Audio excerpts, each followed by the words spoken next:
Thank you so much to the Edna Martin Christian Center Youth Choir. You'll hear from them in a little bit. Let's give them another round of applause.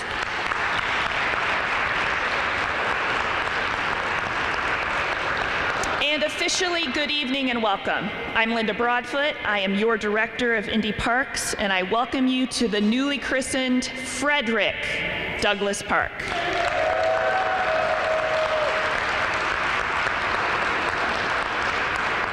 Tonight, we honor the namesake of this park. We celebrate everything this wonderful park does, and we celebrate all of you who love this place, who help us, and everyone involved in Frederick Douglass Park. It's a privilege to be here. It's a privilege to know that so many of you care about this place. And with that, I'm going to get things started with Indy Park's #1 cheerleader, my awesome boss, Mayor Joe Hogsett.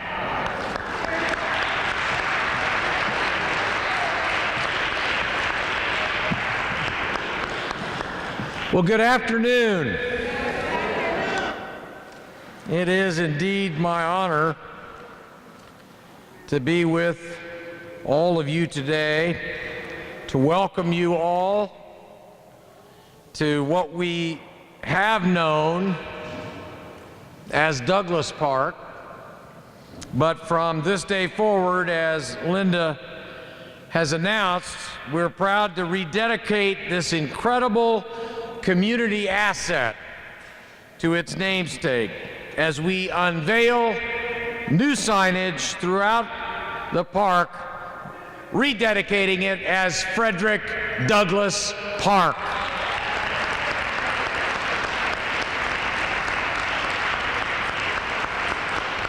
And you'll be hearing from them in a moment, but I'm honored to be joined by City County Councilors Zach Adamson and Duke Oliver, State Representative Greg Porter, the man with the finest barbecue in all of Indianapolis, with our neighborhood leadership, and with Indy Parks and Recreation Director Linda Broadfoot. Let's give it up for the entire Indy Parks team.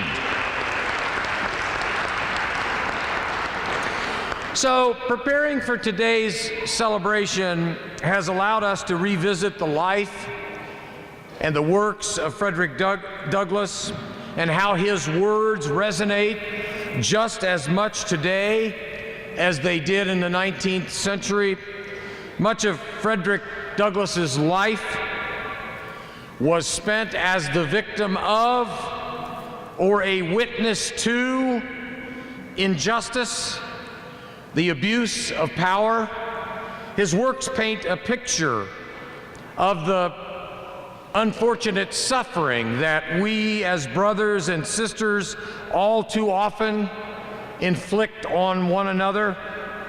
Yet we have chosen to come together today to dedicate time to Frederick Douglass's memory, to make it a priority to celebrate Black History Month.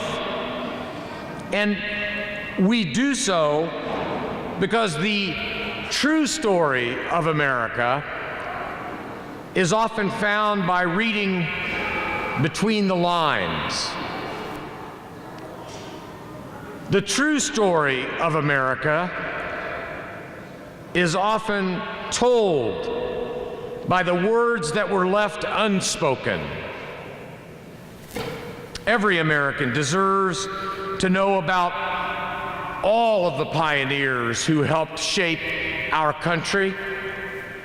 And though we cannot make all right the wrongs of our nation's past, we can and we must elevate those who have been left in the margins of history. So while this celebration may seem like a simple event today, and in some ways it is, today we uplift the legacy of Frederick Douglass, inscribing his place in our community's history in bold ink. Frederick Douglass Park. I thank you.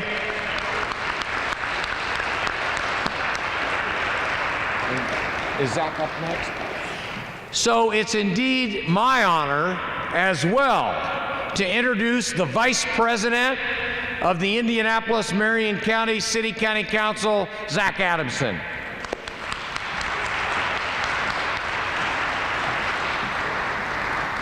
Thank you, Mayor Hogsett, Director Broadfoot, and thank you everyone for being here today. Good evening. My name is Zach Adamson, the Vice President of the City Council, and I represent District 17, which we are standing in right now. I am proud to represent this park and this great neighborhood as your City County Councilor. It is a privilege to be here with you today as we honor Frederick Douglass, his life and his legacy, and his many contributions to our nation's history, and now, again, to the future of this historic park. Frederick Douglass, a national leader in the abolitionist movement, was a firm believer in equality for all peoples, whether black, female, Native American, recent immigrant. He was also a believer in dialogue and making alliances across radical racial ideological divides and the liberal values of the U.S. Constitution. In today's world, I can't imagine a more fitting person with a more relevant ideals to honor than Frederick Douglass on the eve of his 200th birthday. I hope we embody that same spirit in the way we motivate and support each other, and in the way we help and encourage people right here at Frederick Douglass Park in the heart of Indianapolis. Frederick Douglass, in 1855, said it is easier to build strong children than to repair broken men.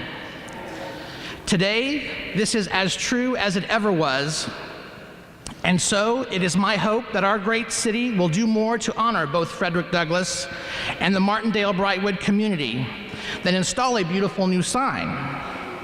It is my hope that sooner than later, this park center that provides so much to so many in this community will receive the updates and repairs that it so desperately needs.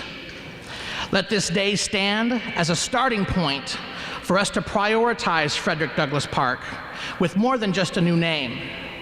Let us also commit to investing in the facilities and the programming worthy of this amazing park that sits squarely in the heart of our city. With that being said, it is my pleasure to recognize Frederick Douglass with this special park and a proclamation from the Marion County City County Council. And to do this, I would like to bring up my colleague, Councilor Duke Oliver. We share a number of boundaries here, and Douglass Park sits right in between our districts. So together, we're going to read this proclamation. I'll let you start. A proclamation recognizing the name change of Douglass Park to Frederick Douglass. Whereas Douglass Park is named for the abolitionist Frederick Douglass, opened in 1927 after a reporter from the Indianapolis Recorder campaigned for a park serving the primary African-American neighborhoods living on the northeast side. The land for this 43-acre community park was donated from the family of Edward Claypool, owner of the Claypool Hotel. And whereas, through the city's African-American residents enjoyed the same leisure activities as the white counterparts, systematic segregation prevented them from using many of the recreation facilities and parks. But as more African-Americans moved to Indianapolis during the 1920s and 30s, Douglass Park became a popular site for the growing community. And whereas, in 1928, the northern portion of the park was turned into Douglass Park Golf Course, making it the only golf course in the nation named after an African American.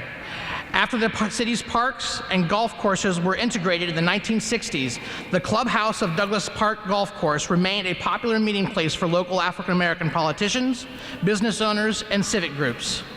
And whereas the park is now easily accessible from the Monon Trail and features a playground, tennis court, picnic facilities, baseball diamonds, basketball courts, and paved fitness trails.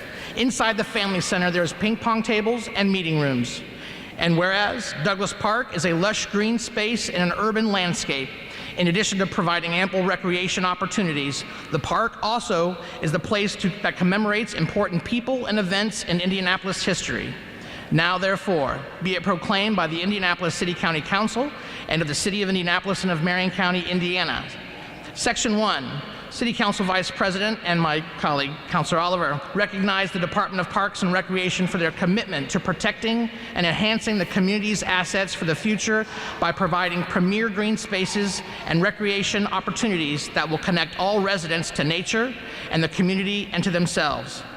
Section 2, the City of Indianapolis will celebrate the life and legacy of Frederick Douglass by renaming Douglas Park to Frederick Douglass Park on Friday, February 16th, 2018. Thank you. On your feet, everybody. Thank you very much. I'm going to give this Thank to you. Thank you, John. And now, it is my honor to introduce the state representative for this district, State Representative Greg Porter.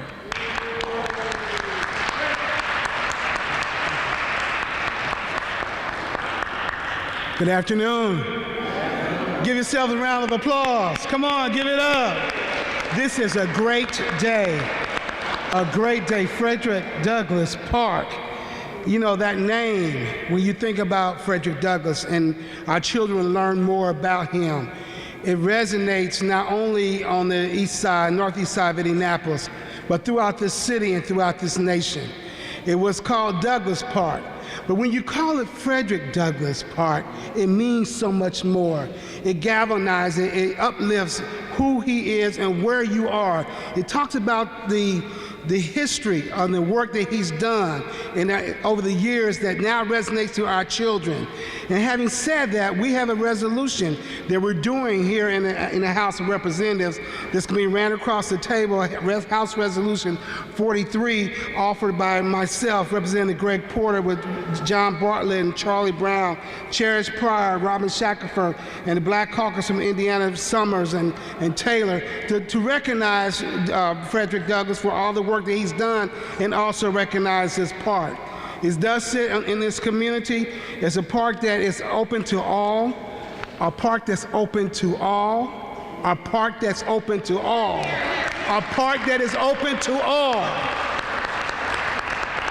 That is what we talk about our city, a city that's open to all. No matter who you are, who you love, who you want to be with, it's open to all.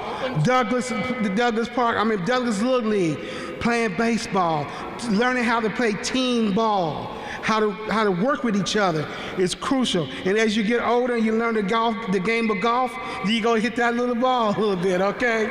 Okay, we can't throw the ball, but we can hit the ball. Okay, but this is what this 43 plus acres is. It's a gathering place for this community, for our community. It brings these neighborhoods together. As you heard, the Monon Trail. So to call it Frederick Douglass Park, it raises up even more that it's a park for all, because what he did, he went and fought for everybody. He wanted people to be free. Our park is a place of common ground, a place where you can run free with the children. You can play tennis, you can play baseball, you can play football. A place of freedom. Frederick Douglass Park. Thank you, ladies and gentlemen.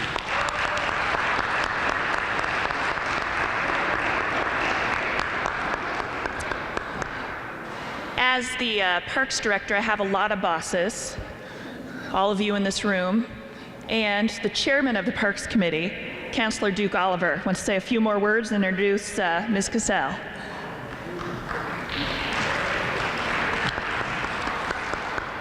Now, good afternoon, everyone. If I could indulge just for a minute, the little ones right here, would you come up here with me, please? You're in my remarks. These little ones right here on the front row, please. Y'all gonna help me with this.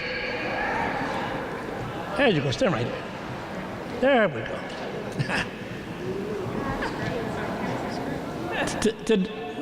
Come over here. Stand right there. There you go. This is serious, folks. I'm going to say a couple words about Frederick Douglass, just a couple. Much has been said already. He's one of my favorites, heroes in America, for what he stood for and what he fought for. So I read some of his writings, and one of his writings that stays with me all the time, because I read, in those days, it was illegal to teach someone like me and these little ones how to read and write. If you were caught teaching one of these little ones how to read and write, you got a few lashes on your back and possibly in jail for the first time. So Frederick Douglass said, if they can read and they can write, they wouldn't make good slaves. And you have to just dwell on that. Because he and her can read. Someone taught them how to read. They would not make good slaves. They would rebel. They would fight for their freedom. So with that, thank you all for coming forward with me, giving me the strength to stand up here, go back to your mom and pop. Thank you very much.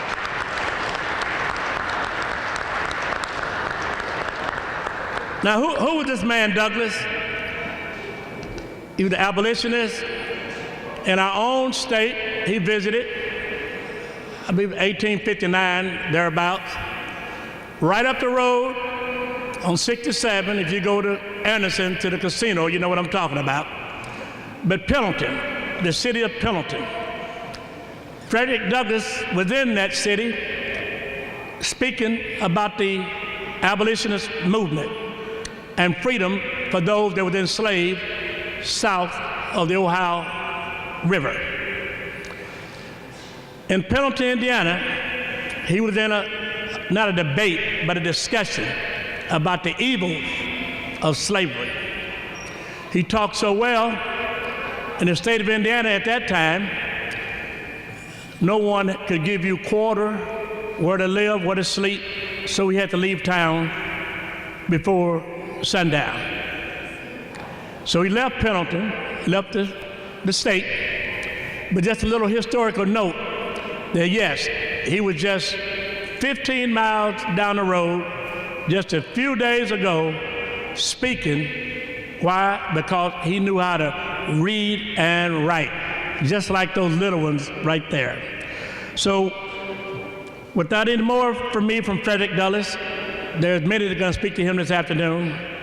I want to recognize one of our own as she makes her way forward, Mrs. Frankie. She has many titles. Give her a big name. Big round of applause, Miss Frankie, please.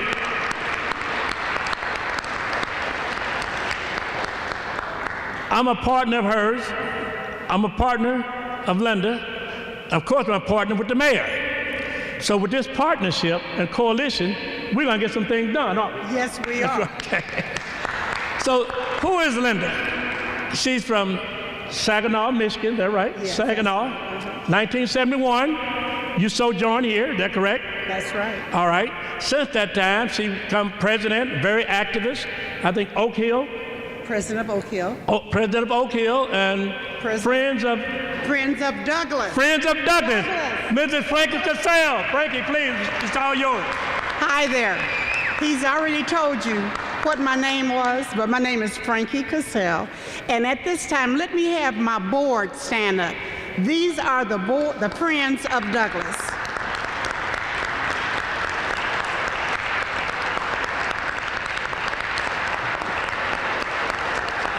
Yes, thank you very much.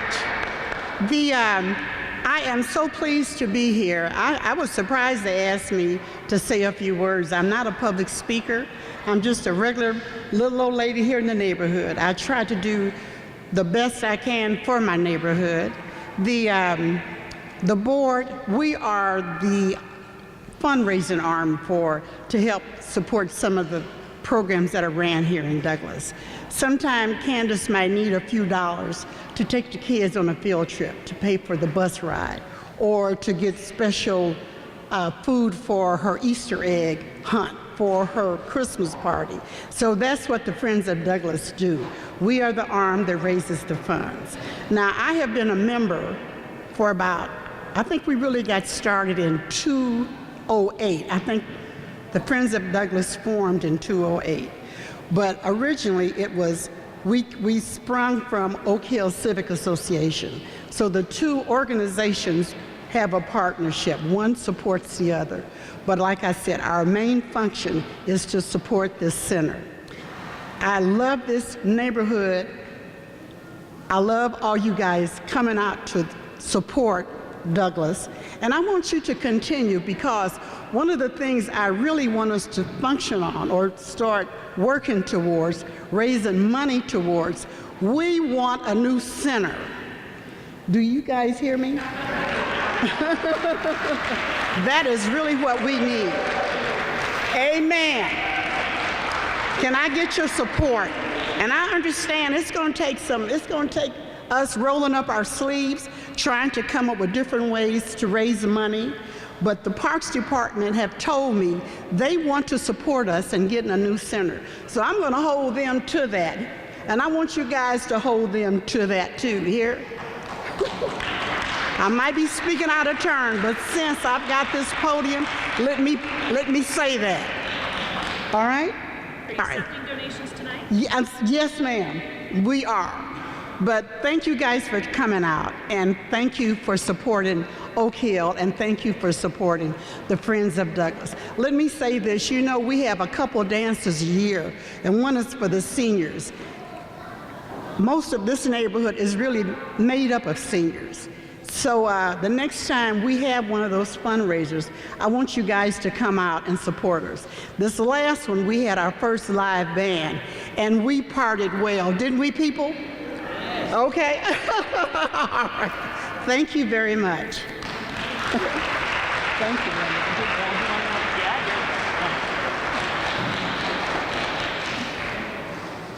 So I just want to make sure you all heard.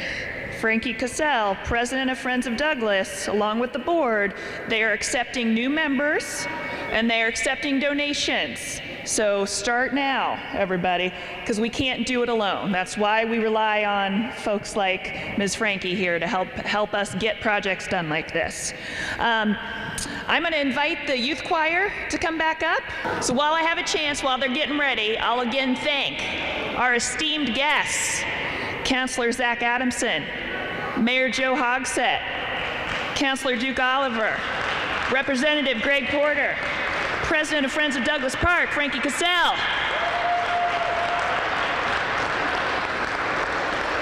Thank you to the fabulous Indy Parks team, Megan Fetter, Beth Crouch, Ellery Manuel, Cheryl Richardson, Andre Denman, the Department of Public Works, and you all know the staff of Douglas Park, right? Candace Graves, Kenyatta Moore, Trey Wallace. They're the ones who are out here getting it done every day.